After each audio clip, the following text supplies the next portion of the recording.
All good things must come to an end. Believe it or not, when I first started writing the tales from Auburn Creek, I did so with this final installment in mind. I wasn't sure how I would start, but I knew how it would end. With a miracle, but not the kind I was hoping for.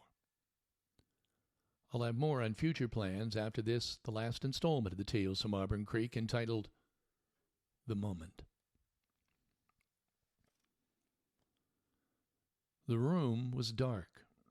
What daylight there was streaming in between the closed shades on the lone window above her bed. There were 3 of us in the room. My brother Jeff sat next to the door to my right, basically at the end of the bed.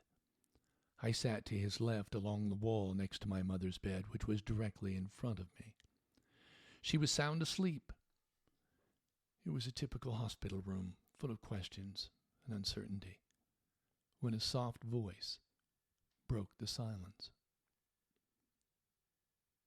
"Jeff?" My brother rose to his feet haltingly, almost like he was being pulled up by his shirt. I could tell he was as perplexed by what he had just heard as I was. "Come over here where I can see you," Mom asked.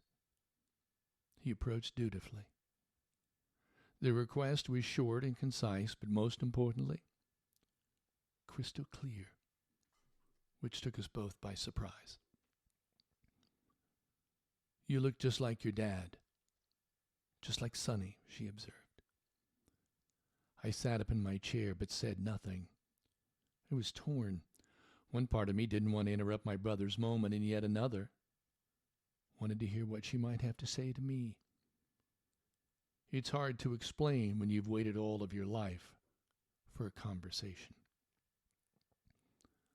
I wanted to ask her about Dad, about the accident that took his life. Did I look like him too, I wondered. My brother sensed my angst and motioned his head toward me. Mom followed his lead and turned her gaze to her right toward me. It seemed as though we were seeing each other for the very first time. She was in the moment. We all were. And none of us knew how long it would last.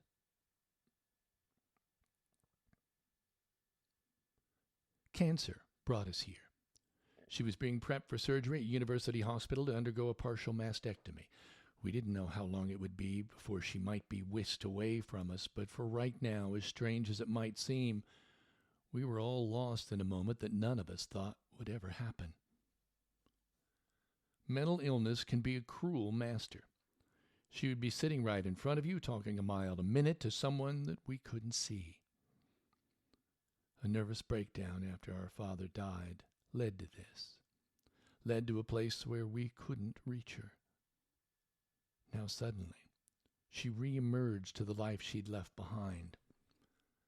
And 2 of those lives were staring directly back toward her.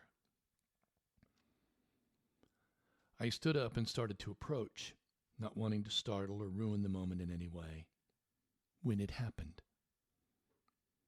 our greatest unspoken fear materialized.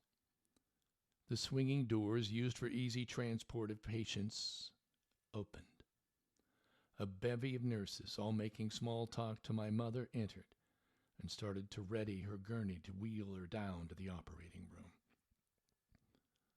I wanted to scream, "Don't take her!" but didn't. I looked back to see how she was reacting to all of this. Give us 5 more minutes, I thought. But before I could utter a word, they were gone. And so was the moment. I looked at my brother and then back toward the swinging doors. I walked up and reached out with my hand to stop them. 1 minute earlier, my prayers were being answered. Now, the room fell eerily silent again. The entire time she was in surgery, my mind was running wild. Was that real? Would we be able to pick back up where we left off? Would I be able to tell her about school and work? Would she be able to tell me about Dad?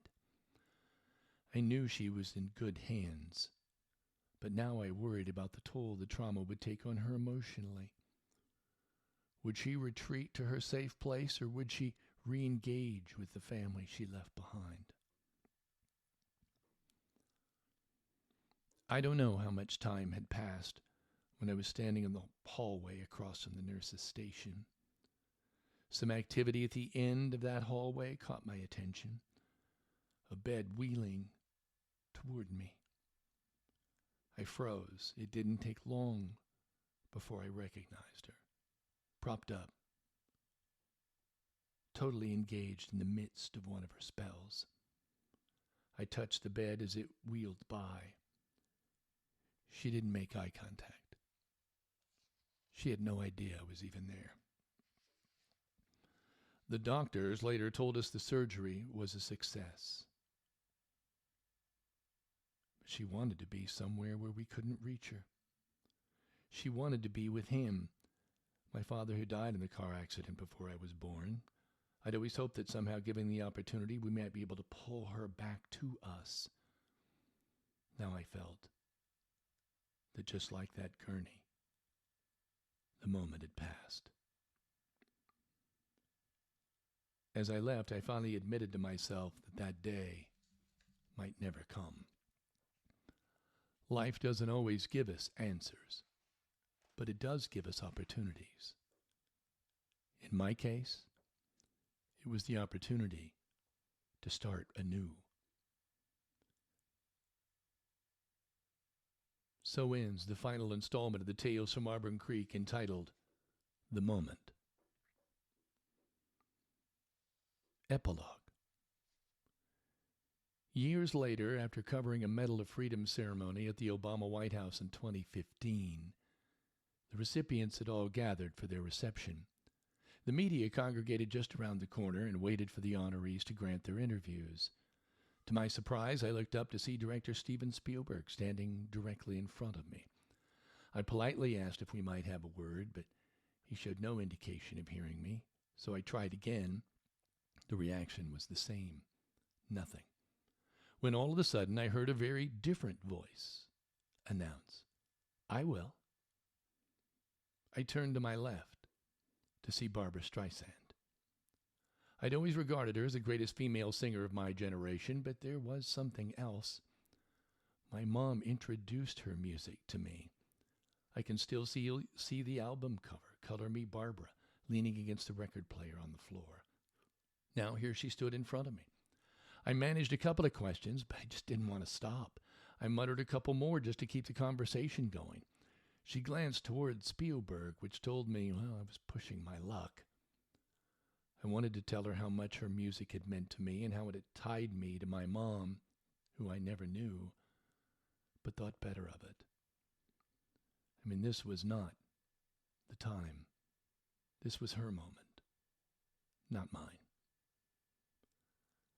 On the way home, I picked up my cell phone and wrote my mother a text. She had passed long before this event, but somehow I just wanted to share it with her. So I wrote, "Mom, I met Barbra Streisand at the Medal of Freedom ceremony at the White House tonight. I just thought you should know." No one can truly understand the significance of that text other than me, and hopefully her. But that's okay. It was another fleeting moment that we were able to share. As promised at the beginning of this story, I do intend to continue to write stories, but they'll not be about my childhood. Like the last line in this installment, it is time to start anew. I have stories still to tell. They'll be fictional, about life. I hope you'll enjoy them, and above all, I hope that in some way, someone may have listened to these stories and realize that your past doesn't have to define you. You can start anew. The Tales of Auburn Creek. This is Kevin Rader. Until next time.